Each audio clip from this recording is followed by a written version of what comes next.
Ang programang ito ay rated SPG. Striktong patnubay at gabay ng magulang ang kailangan. Maaaring may masiselang tema, lengguwahe, karahasan, sexual, horror o droga na hindi angkop sa mga bata.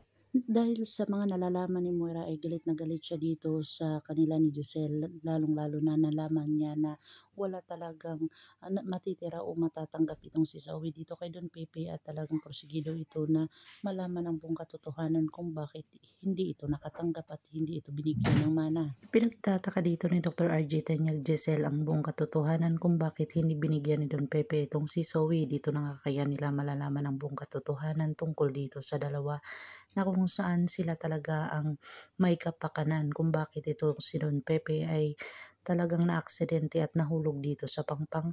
Pakakabangan natin ang mga susunod pa na episode na ito. Ang abot kamay na pangarap.